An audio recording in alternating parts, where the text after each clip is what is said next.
Price Lord. நான் pastor Roshan Shawn.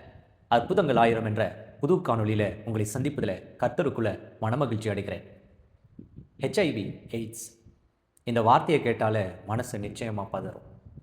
இப்படிப்பட்ட நோயால் பாதிக்கப்பட்ட ஒரு சகோதரனுடைய வாழ்க்கை தேவன் ஜெபத்தில் தேவனிடத்தில் ஒப்பு கொடுக்கும் பொழுது முற்றிலுமாக மாற்றினார் என்றால் உங்களால் நம்ப முடியுமா? எங்கள் ஊழியத்தில் தேவன் செய்த அற்புத சாட்சியை இதோ இந்த காணொலியில் உங்களோடு பகிர்ந்து கொள்ள போகிறேன்.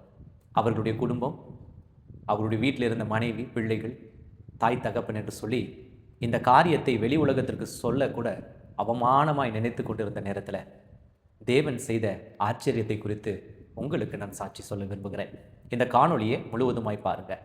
நிச்சயமாய் இந்த காணொலியில் சொல்லப்படுகிற சாட்சி உங்களுக்கு பிரயோஜனமாயும் உங்கள் வாழ்க்கையிலும் முடியாது, நடக்காது, இது சாத்தியம் இல்லை என்று இந்த உலகத்தில் இருப்பவர்கள் சொன்னாலும் என் தேவனால சாத்தியம் சாத்தியம் சாத்தியமே என்று சொல்லும்படிக்காய் இந்த சாட்சி இருக்கும். ஜெபத்தோட முழுவதுமாய் இந்த சாட்சியில பங்கு கொள்ளுங்க. தேவன் தாமே உங்களை ஆசீர்வதிப்பாராக. இந்த காணொலியை பார்க்க விரும்புகிறவர்கள் நீங்கள் தொடர்ந்து பார்க்கலாம். வாங்க காணொலிக்குள்ள போகலாம்.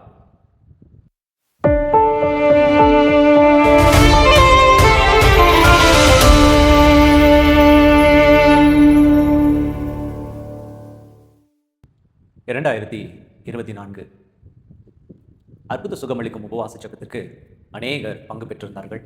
ஒரு சனிக்கிழமை காலை ஜெபம் துவங்கினது. ஆராதனை நேரம் நடந்து கொண்டிருந்தது. அந்த சூழ்நிலையில ஆராதித்து கொண்டு ஜெபித்து கொண்டிருக்கிற நேரத்தில் ஆவியானவர் என்னுடைய உள்ளத்தில் தொடர்ந்து ஹெச்ஐவி எய்ட்ஸ் என்று சொன்ன அந்த காரியத்தை ஏவிக்கொண்டே இருந்தார். அது ஒரு உபவாச ஜெபம். அநேகர் வியாதியஸ்தர்கள் வந்திருக்கக்கூடும். கிட்னி ஃபெயிலியர், கேன்சர், ஸ்ட்ரோக்கால் பாதிக்கப்பட்டவர்கள், நரம்பு தளர்ச்சி உள்ளவர்கள், பேச முடியாதவர்கள் என்று அநேகர் வந்திருப்பார்கள். ஆனால் என்னுடைய இருதயத்தில் நான் என்னோடு நான் இந்த ஜெபத்திற்கு இந்த பிரச்சனை தான் வருகிறேன் என்று சொல்லாத ஒரு வார்த்தை என்னுடைய இருதயத்திற்குள்ள ஓடுகிறது, ஹெச்ஐவி எய்ட்ஸ் என்று. நான் திரும்ப ஆண்டவரே, நான் இதை சொல்ல வேண்டுமா, இந்த ஜெபத்தில் நான் அந்த வார்த்தையை உச்சரிக்க வேண்டுமா என்று நான் ஆவியில கேட்டுக்கொண்டு ஜெபித்து கொண்டு இருக்கிறேன். என்னுடைய அசிஸ்டன்ட் பாஸ்டர்ஸ், வர்ஷிப் லீடர்ஸ் ஜெபித்து கொண்டே இருக்காங்க. அனாயிண்டிங் ப்ரேயர் நடந்துட்டு இருக்கு. ஆவியானவர் சொல்றாரு, எஸ் சே திஸ் அப்படின்னு. அந்த ஜெபத்தில் நான் மைக்கை வாங்கிவிட்டு அந்த ஜெப வேலையில் நான் சொல்கிறேன், இந்த இடத்துல ஒரு ஹெச்ஐவியால் பாதிக்கப்பட்ட ஒருவர் வந்திருக்கீங்க. ஆவியானவர் இந்த வார்த்தையை சொல்லு என்று சொல்கிறாரு. ஒருவேளை நீங்கள் பாதிக்கப்பட்டிருந்தால் தேவனுடைய சமூகத்தில் இன்றைக்கு நீங்கள் ஒப்பு கொடுத்து நீங்கள் முன்னாடி வாங்க. தேவன் உங்களை குணமாக்க சித்தம் வைத்திருக்கிறார் என்று சொன்னேன். ஒருவேளை இதை சொல்லும் பொழுது கூட உங்களுக்கே தெரியும், பாஸ்டர் எந்த நோயினாலும் கூட முன்னாடி வந்துடுவாங்க. இது ஹெச்ஐவினா கொஞ்சம் தயங்குவாங்க, அவமரியாதையாக இருக்கும், கேவலமாக இருக்கும், மற்றவர்களாக என்ன நினைப்பாங்களே அப்படின்னு. என் மனதுக்குள்ளும் இந்த வார்த்தையை சொல்லும் பொழுது எனக்கு அப்படி தான் தோணுது. ஆனால் ஆண்டவர் சொல்கிறாரு, நீ இதை சொல்லு, அவ்வளோதான். அந்த வார்த்தையை நான் சொல்லிவிட்டு நாங்கள் அனாயிண்டிங் ப்ரேயர் ஜெபித்து கொண்டு இருக்கிறோம். சிலர் வந்து நின்றார்கள், நோயினால் பாதிக்கப்பட்டவர்கள். எக்ஸாக்ட்லி ஒரு 7-8 பேர் வந்து நின்றுட்டு இருந்தாங்க முன்னாடி வந்து. அதில் யார் ஹெச்ஐவியால் பாதிக்கப்பட்டவர்கள் தெரியாது. ஏன்னா கிட்னி ஃபெயிலியராக பாதிக்கப்பட்டவங்க கொஞ்சம் முன்னாடி வாங்க, கேன்சர் நோயால் பாதிக்கப்பட்டவங்க ஒவ்வொரு நோயை சொல்லி அவர்களை கொஞ்சம் முன்னாடி வந்துருங்க, ஏன்னா பெரிய மீட்டிங், தூரத்தில் உட்காந்துருக்காங்க, கொஞ்சம் முன்னாடி வாங்கன்னு சொல்லும்பொழுது அதில் இந்த ஹெச்ஐவி நோயால் பாதிக்கப்பட்டவரும் வந்திருக்காங்க. தெரியாது. இப்போ தொடர்ந்து ஜெபித்து கொண்டு இருக்கும் பொழுது வலது பக்க மூலையில் இருந்த ஒரு சகோதரி கொஞ்ச நேரத்தில் குதித்து ஆடி கீழே விழுந்து பெறல ஆரம்பித்து விட்டார். பக்கத்தில் இருந்த கிட்னி ஃபெயிலியர் பேஷண்ட்ஸ்க்குலாம் அவங்க ஆல்ரெடி டயாலிசிஸ் பண்ணிட்டு வந்திருக்காங்க. அவங்க மேலே அவங்களுக்கு கொஞ்சம் இடறி விழுந்தாங்க. மற்றவர்கள் வந்து தாங்கி பிடிச்சி அந்த சகோதரியை கொஞ்சம் தடுத்து நிறுத்த முயற்சி பண்ணாங்க. நான் சொன்னேன், தடுத்து நிறுத்த வேண்டாம். அவர்கள் அங்கேயும் இங்கேயும் பிறண்டு அலக்கழித்து கொண்டிருந்தாங்க. கொஞ்ச நேரம் ஆனது. அந்த என்னுடைய அசிஸ்டன்ட் பாஸ்டர் கிட்ட கொஞ்சம் தண்ணி கொடுங்கன்னு சொல்லி தண்ணியும் எண்ணெயும் எடுத்துகிட்டு போய் அந்த சகோதரி மேலே தலையின் மேலே வைத்து நான் தொடுவதற்காக போய் தொட்டு ஜெபிக்க ஆரம்பிக்கும் பொழுது ஆவியானவர் சொல்கிறாரு, உன்னுடைய இரத்தத்தில் இருந்த அந்த ஹெச்ஐவி செல்களை நான் கொன்றுவிட்டேன் என்று சொல்லி. நான் சொன்ன மறுகணமே அவ்வளவு நேரம் உருண்டு பிறண்டு கொண்டிருந்த அந்த சகோதரி அப்படியே நின்றுவிட்டு, கத்தி கூப்பாடு போட்டு கொண்டிருந்த அந்த சகோதரி அப்படியே நின்றுவிட்டு உடனடியாக எழுந்து முழங்கால் போட்டு கண்ணீர் வெடிக்க ஆரம்பித்து விட்டார். ஜெபம் முடிந்தது. ஒவ்வொருத்தராக ஜெபிக்க வந்தாங்க. எல்லாரும் ஜெபித்து முடித்ததுக்கு அப்புறம் அந்த சகோதரி சொன்னாங்க, பாஸ்டர் எனக்கு ஒரு அரை மணி நேரம் டைம் கொடுங்க, உங்களோட பேசணும். வந்தாங்க. எனக்கு முன்னாடி ஜெபம்லாம் முடிஞ்சதுக்கப்புறம் யாரும் இல்லாமல் இருக்கும் பொழுது, அதாவது எல்லாம் கடந்து போன பிறகு என்னுடைய குடும்பத்தார் அங்கே மண்டபத்தை சுற்றி க்ளீன் பண்ணிவிட்டு மண்டபத்துக்குள்ளே சேரில் எடுத்து வச்சுட்டு இருந்தாங்க. அந்த நேரத்தில் வந்து உட்காந்து சொன்னாங்க, எனக்கு என்ன நோயின்னு நான் உங்களுக்கு சொல்லவும் இல்லை, உங்களுக்கும் தெரியாது. இதை நான் யாருக்கிட்டையும் சொன்னதும் இல்லை. ஏன்னா எனக்கு இப்படி ஒரு நோய் இருக்குன்னு என்னை பக்கத்தில் கூட சேர்க்க மாட்டாங்க. ஆனால் இது வரைக்கும் நான் எந்த ஜெபத்துக்கும் போயும் நான் இதை சொன்னது கூட இல்லை, உங்களுக்கு மட்டும் எப்படி தெரிஞ்சது பாஸ்டர் என்று சொல்லி, நான் ஒரு நாளும் விபச்சாரம் பண்ணதில்லைன்னு சொல்லி உட்கார்ந்துட்டு இருந்தவங்க திடீர்னு என் காலை பிடித்து அழ ஆரம்பித்தாங்க. நான் சொன்னேன், அம்மா காலையில் பிடிக்கக்கூடாது, தப்பு. நீங்கள் எழுந்து உட்காந்து நீங்கள் என்ன சொல்லணுமோ சொல்லுங்கள். எழுந்து உட்காந்து கண்ணை தொடச்சாங்க. கண்ணை தொடச்சிட்டு சொன்னாங்க, எனக்கு ஒரு பையன். என்னுடைய கணவர் இதுக்கு முன்னாடி ஒரு மெக்கானிக்காக இருந்தார். அதில் நல்ல சேலரி கிடைக்கல, அங்கும் இங்குமா இருந்துச்சு. அதுக்கப்புறம் சில இடங்களுக்கு மெக்கானிக்கலுக்கு லாரியில் பயணம் செஞ்சார். ஏன்னா அந்த லாரி அவங்க அந்த கம்பெனி வந்துட்டு ஹையர் பண்ணி அங்கங்கே ரிப்பேர் ஆச்சுன்னு அனுப்புவாங்க. சில தூர இடத்துக்கு போயிட்டு 2 நாள் 3 நாள் இப்படி வருவார். இந்த மாதிரியான ஒரு சின்ன குடும்பம், ஒரு சின்ன சேலரியில் வாழ்ந்துட்டு இருந்தோம். நான் அங்கே இருக்கிற கார்மெண்ட்ஸில் போய் டெய்லர் வேலையும் செஞ்சுட்டு இருந்தேன். அந்த டெய்லர் வேலையில் எனக்கு பெரிய சம்பாத்தியம் கிடைக்கல. அதனால் நானே ஓனாக வீட்லேயே ஒரு மிஷின் வச்சு வேலை செய்ய ஆரம்பித்தேன். இப்படிப்பட்ட காலகட்டத்தில் தான் ஒரு நாள் என்னுடைய கணவனுக்கு மிகுந்த வாந்தி வந்தது. மயக்க நிலைக்கு போயிட்டார். வீட்டுக்குள்ளே படுத்து கொண்டு இருந்தவர் திடீர்னு வாந்தி எடுத்து மயக்கத்துக்கு போயிட்டாருன்னு சொல்லி உடனடியாக ஆம்புலன்ஸ் கால் பண்ணி எடுத்து மருத்துவமனைக்கு போனோம். ஜிஹெச்சுக்கு கொண்டு போனோம். ஜிஹெச்சுக்கு கொண்டு போனோன்னு எல்லா காரியங்களும் டெஸ்ட் பண்ணி பார்த்தாங்க. டெஸ்ட் பண்ணி பார்த்து டாக்டர்ஸ் உடனடியாக என்னை அவருடைய அறைக்கு அழைத்து, உங்களையும் நாங்கள் செக் பண்ணோம் அப்படின்னு சொல்லிட்டு, நீங்கள் எக்காரணத்தை கொண்டு வெளியில் போகக்கூடாது. நீங்கள் எக்காரணத்தை கொண்டு எங்களுடைய பெர்மிஷன் இல்லாமல் ஹாஸ்பிட்டலை விட்டு வெளியே போகக்கூடாது. உங்களுக்கு எத்தனை பிள்ளைங்கன்னு கேட்டாங்க. எனக்கு ஒரே ஒரு பையன் சொன்னேன். அப்போ சொன்னாங்க, அவரையும் இங்கே வர வைங்க உடனடியாக அப்படின்னு சொல்லி எங்களுக்கும் டெஸ்ட் பண்ண ஆரம்பிச்சிட்டாங்க. எனக்கு ஒன்றுமே புரியல. நான் சொன்னேன், டாக்டர் என் ஹஸ்பண்டுக்கு தான் வாந்தி, நாங்கள் நல்லா இருக்கோம், எங்களுக்கு எதுக்கு நீங்கள் டெஸ்ட் இந்த பிளட் டெஸ்ட்டில் எடுக்கணும்னு சொல்கிறீங்க? நான் சொல்கிறது மட்டும் செய்யுங்கம்மா, நீங்கள் எங்ககிட்ட கேட்காம சொல்லக்கூடாது, போகக்கூடாதுன்னு ஒரு நர்ஸு 2 நர்ஸை வர வச்சு இவங்க எங்கேயுமே போகாமல் பார்த்துக்குங்க. ஒரு நாள் கழித்தது. 2வது நாள் நான் என் கணவனுக்கு ஒரு டீயோ ஒரு உணவோ வாங்கிட்டு வரேன்னு சொன்னால் கூட நீ எங்கேயும் போகக்கூடாதுன்னு டாக்டர் சொல்லிட்டாங்க. அதட்டுறாங்க ஹாஸ்பிட்டலில். எனக்கு கோவம் வந்துச்சு. என்ன நினச்சிட்டு இருக்கீங்க? நான் என்ன அடிமையா? என்ன ஜெயிலில் வச்சுருக்கீங்களா? மருத்துவமனைக்கு எனக்கு வாந்தி, அப்போ என்னுடைய கணவனுக்கு வாந்தின்னு வந்தால் என்ன ஏன் இப்படி பிடிச்சி வச்சுருக்கீங்க? கோவத்தில் கத்தி சண்டையிட ஆரம்பித்தோன்னே உடனடியாக நீ சும்மா இருமா, டாக்டர் சொல்லக்கூடாதுன்னு சொன்னாங்க. என்ன சொல்லுங்கள் அப்படின்னா, நீ வா டாக்டர்கிட்ட என்ன டைரெக்டாக கூட்டிட்டு போய் சொன்னாங்க. என்ன கம்ப்ளைண்ட் பண்ணாங்க. இந்த மாதிரி ரொம்ப சத்த போடுது, கத்துது, சாப்பாடு கூட வாங்கிட்டு வரும். ஆமாம் டாக்டர், என் பையன் பசியில் இருக்கான், சாப்பாடு வாங்க விட மாட்டேன்றாங்க, காஃபி வாங்க விட, என்னத்துக்கு எங்களை பிடிச்சி வச்சுருக்கீங்க அப்படின்னு கேட்கும்பொழுது, இங்கே வாங்க உட்காருங்கன்னு சொல்லிட்டு அந்த டாக்டர் சொன்னார், உங்கள் கணவருக்கு HIV தொற்று இருப்பது நாங்கள் கண்டுபிடிச்சிருக்கோம். அதாவது எய்ட்ஸ் நோய் இருப்பது கண்டுபிடிச்சிருக்கோம். அதன் காரணமாக தான் அவரோடு இருந்த உங்களுக்கும் உங்கள் பிள்ளைக்கும் மகனுக்கும் இருக்குமோன்னு சொல்லி நாங்கள் டெஸ்ட் பண்ணியிருக்கோம் அப்படின்னு சொன்னார். அந்த நிமிஷமாக அந்த கேட்ட அந்த தருணமே நான் மயங்கி விழுந்து விட்டேன். அதற்கு பிறகு என்னை ஹாஸ்பிட்டல் அட்மிட் பண்ணி ஒரு நாள், அதுக்கப்புறம் என்னுடைய பெற்றோரில் வர வச்சாங்க. என்னுடைய பெற்றோரை வர வச்சோன்னே நான் சொன்னேன், அவங்கக்கிட்ட போய் நான் மருத்துவர் இடத்துல போய் சொன்னேன், தயவு செஞ்சு என் குடும்பத்துக்கு தெரியக்கூடாது, நான் இருக்கரம் கூப்பி சொல்கிறேன் அப்படின்னு நான் ரொம்ப வேண்டிக்கிட்டேன். அவங்க சாதாரண நோயின்னு அனுப்பிட்டாங்க. அவங்க எனக்கு டெஸ்ட்டில் எழுதி கொடுத்துருக்காங்க, மற்ற காரியத்தில் எழுதி கொடுத்து உங்களுடைய பிளட்டை நாங்கள் டெஸ்ட் பண்ணுறதுக்கு மறுபடியும் அனுப்பியிருக்கோம், அது வர்றதுக்கு 2 வாரங்கள் ஆகும்னு சொல்லி அனுப்பிட்டாங்க. என் கணவனை கூட்டிகிட்டு வீட்டுக்கு வந்துட்டோம். மனஸ்தாபமாக இருந்துச்சு. அன்று மதியம் சாப்பாடு செஞ்சு உட்காந்துட்டு இருக்கும்பொழுது மனசுக்குள்ளே தோணுச்சு, நிச்சயமாக இந்த சமுதாயத்தில் வாழ முடியாது, இந்த செய்தி எப்படியோ யார் மூலமாவது கசிஞ்சிரும், அந்த பழி பாவத்தோடு வாழ்வதை காட்டிலும் நிச்சயமாக அவரோடு நான் உடலுறவு வச்சுருக்கேன், என் கணவனோடு நான் இருந்திருக்கேன், எனக்கு நிச்சயமாக பரவி இருக்கும். அதனால் எங்கள் மூலியமாக எங்கள் பிள்ளைகளுக்கும் வந்திருக்க வாய்ப்பு இருந்துருந்துச்சுன்னா இந்த குடும்பத்தை இனிமேல் எப்படி காப்பாற்றுவது?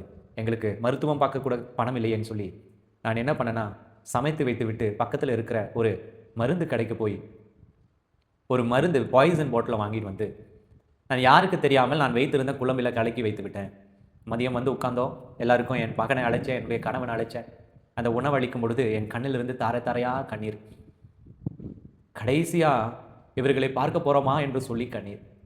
அந்த நேரத்தில் மனசு குத்துது. மனசுக்குள்ளே ஏதோ ஒரு பதட்டம். என் கணவர் எதற்காக அழுகிறேன்? நான் தான் குணமாயிட்டேன்ல, பேசாமல் இரு, ஏன் லூசு மாதிரி அழுகிறேன்னு சொல்கிறேன். என் மகன் என்னை ஆறுதல் பண்ணுறானா, என்னால் தாங்க முடியல. அந்த உணவை எடுத்து தங்களுடைய உண்ண துவங்கும் பொழுது கையினால் நான் தட்டி விட்டு அழ ஆரம்பித்தேன். என்னுடைய கணவர் கன்னத்தில் அடிச்சிட்டாரு. அறிவில்லையா அவனுக்கு? ஏன் நார்மலாக பிஹேவ் பண்ணலாங்க? இப்போ நான் சொன்னேன், என்னால் தாங்க முடியல, நான் என்ன செய்வேன்? ஏன் இப்படி சொல்கிறேன்? டாக்டர் உங்களுக்கு எய்ட்ஸ்ன்னு சொன்னார், உங்கள் மூலமாக ஒருவேளை எங்களுக்கும் பரவி இருக்குமோ என்று சொல்லி பிளட் டெஸ்ட் எடுத்திருக்காரு. இப்போ நான் என்ன செய்யணும்னு கேட்டேன்.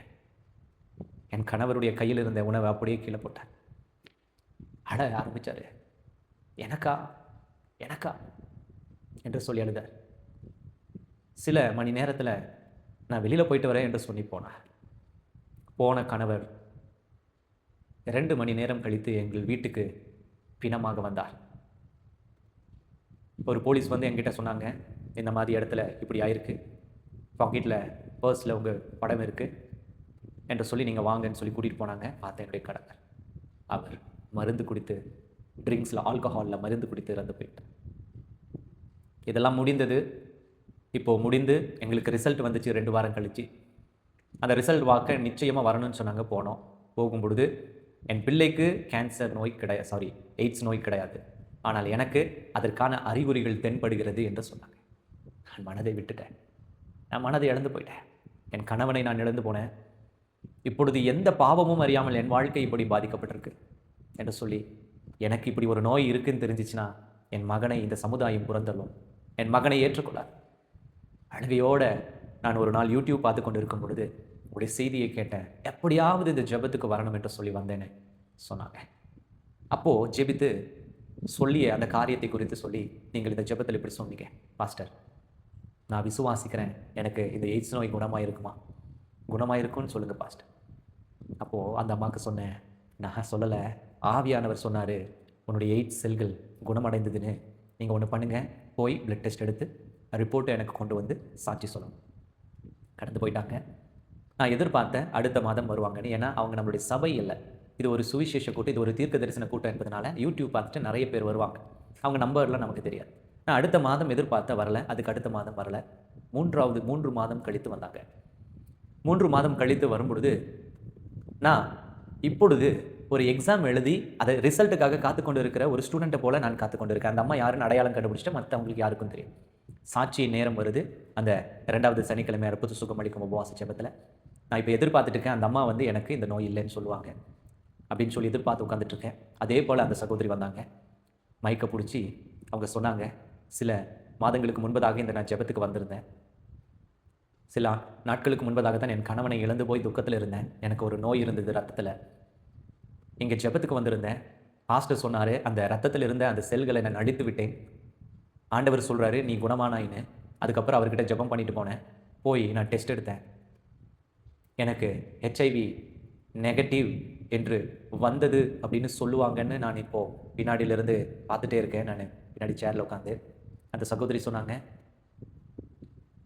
எனக்கு இரத்தத்தில் இருந்த அந்த நோயை தேவன் எடுத்து போட்டார் என்று சொல்லி அந்த சாட்சியை சொல்லி முடித்துவிட்டு கடந்து போனாங்க. ஜெபம் முடிந்தது. என்னிடத்தில் வந்து பேச வந்தாங்க. பாஸ்டர் மன்னிச்சிருங்க பாஸ்டர். ஏமான்னு இல்லை பாஸ்டர், நான் ஹெச்ஐவி எனக்கு இல்லைன்னு சொல்லணும்னு தான் நினைக்கிறேன். ஆனால் இது லைவில் போயிட்டுருக்கு. நான் இப்படி சொன்னேன்னா நாளைக்கு என்னுடைய பிள்ளையினுடைய வாழ்க்கை, அவனை கல்யாணம் பண்ணி வர்ற மருமகளோ குடும்பமோ இல்லை என் குடும்பமோ இதை குறித்து அறிந்து கொண்டா தவறாக நினைப்பாங்களே பாஸ்டர். இருந்தாலும் ஆண்டவர் எனக்கு இந்த நன்மை செய்ததை நான் நினைவு கூறுறேன் பாஸ்டர் என்று. என்னை மன்னிச்சிருங்க பாஸ்டர் அப்படி சொல்லாததுக்கு.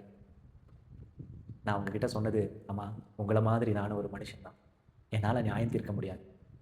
நியாயம் தீர்ப்பவர் தேவன். இந்த உலகத்தில் எல்லா வியாதியும் தேவனால் மாற்ற முடியும். அதை நாம் தேவனை நோக்கி அந்த வியாதியை தீர்த்ததுக்கு நன்றி சொல்ல கடமைப்பட்டிருக்கிறோம். ஒருவேளை உங்களுடைய மனசுக்குள்ளே அப்படி ஒரு சங்கடம் இருந்துருந்துச்சுன்னா, நீங்கள் சொல்லாமல் இருந்திருந்தாலும் தேவன் உங்களுக்கு செய்தது அற்புதம் தான். ஆனால் உங்களைப் போல பல பேர் இப்படிப்பட்ட ஒரு வியாதியில் இருக்கலாம். இதே வியாதியால் பாதிக்கப்பட்டிருக்கலாம். நீங்கள் எப்படி இந்த ஜெபத்திற்கு யாரோ ஒருவர் சொன்ன சாட்சியை பார்த்து வந்தீங்களோ, அதுபோல தான் உங்கள் சாட்சியை பார்த்து பல பேர் வரப்போகிறாங்க. தேவன் ஆசீர்வதிக்கிட்டு உங்களேன்னு சொல்லி அவர்களை அனுப்பி வைத்தேன். அந்த நேரத்தில் தான் என் மனசுக்குள்ளே ஒரு வசனமும் ஞாபகம் வந்தது. அந்த வசனம் சொல்லுது, சங்கீதம் 66ஆம் அதிகாரம் 18, 19வது வசனம், என் இருதயத்தில் அக்கிரம சிந்தை கொண்டிருந்தேயானால் ஆண்டவர் எனக்கு செவி கொடார். மெய்யாய் தேவன் எனக்கு செவி கொடுத்தார், என் ஜெபத்தின் சத்தத்தை கேட்டார். ஹல்லேலூயா. ஆமென். அருமை சகோதரனே, இந்த சாட்சியின் மூலமாக நாம் அறிந்து கொள்கிற காரியம், நம்முடைய இருதயத்திற்குள்ள தேவன் செய்த அற்புதத்தை, தேவன் நமக்கு அற்புதம் செய்தால் அதை நான் சாட்சி சொல்லுவேன், அதை சபை பெருகும்படிக்காக நான் போய் சபையில் நிற்பேன் என்ற அந்த நல்ல சிந்தை உங்களுக்கு இருக்குமானால் தேவன் நிச்சயமாய் தடைப்பட்ட காரியத்தை உங்களுக்கு வாய்க்க செய்வார். அதே சமயத்தில் எனக்கு அற்புதம் வேணும், ஆனால் யாருக்கும் தெரியக்கூடாது, ரகசியமாய் பெற்றுக்கொள்ளலாம் என்ற அந்த அக்கிரம சிந்தை இருக்குமானால் தேவன் நிச்சயமாய் நம்முடைய ஜெபத்துக்கு செவி கொடுப்பதில் இந்த செய்தி, இந்த சாட்சி நிச்சயமாய் உங்களுக்கு பிரயோஜனமாக இருக்கும் என்று விசுவாசிக்கிறேன். ஒவ்வொரு மாதமும் 2வது சனிக்கிழமைகளிலே காரமடையில் இருக்கிற நம்முடைய தலைமை ஜெப மையத்தில் அற்புத சுகம் அளிக்கும் உபவாச ஜெபம் நடைபெறும். காரமடை எங்கே இருக்குது பஸ் ஸ்டாண்ட் கேட்டிங்கன்னா, கோயம்புத்தூரில் மேட்டுப்பாளையம் போகிற வழியில் காரமடை என்ற இடம் அமைந்திருக்கு. பஸ் ஸ்டாண்டுக்கு எதிர்ப்புறத்தில் பசுமை ஃபார்மசி அப்படின்ற ஒரு மருந்து கடைக்கு மேல்தளத்தில் நம்ம ஜெபத்தை ஒரு திருமண மண்டபத்தில் நடத்தி வருகிறோம். ஒவ்வொரு மாதமும் 2வது சனிக்கிழமை தேசத்தில் பல பகுதியிலிருந்து வியாதியஸ்தர்கள் வந்து பங்கு பெற்று அற்புதத்தை பெறாங்க. இந்த மாதம், இந்த ஜூன் மாதம் வரக்கூடிய 13ஆம் தேதி 2வது சனிக்கிழமை அந்த ஜெபம் நடக்கவிருக்கு. ஆயத்தமாகுங்க, ஜெபத்தில் வந்து கலந்து கொள்ளுங்க. உங்கள் வாழ்க்கையும் தேவன் மாற்றுவார். இந்த செய்தி உங்களுக்கு பிரயோஜனமாக இருந்தால் உடனடியாக ஒரு 10 நபர்களுக்கு பகிர்ந்து கொள்ளுங்க. அவர்களுடைய வாழ்க்கையிலும் அற்புதத்தை பெற்றுக்கொள்ள நீங்கள் அதற்கு பிரயோஜனமாய் ஒரு ஊழியக்காரியாய் இன்றைக்கு ஊழியம் செய்ய உங்களுக்கு ஒரு வாய்ப்பை கொடுத்திருக்கிற தேவனுக்கு ஸ்தோத்திரம் செலுத்தி இந்த காரியத்தை பகிர்ந்து கொள்ளுங்க. தேவன் உங்களை ஆசீர்வதிப்பார். நான் உங்கள் ஊழியன் Roshan Shan. God bless you. God bless you.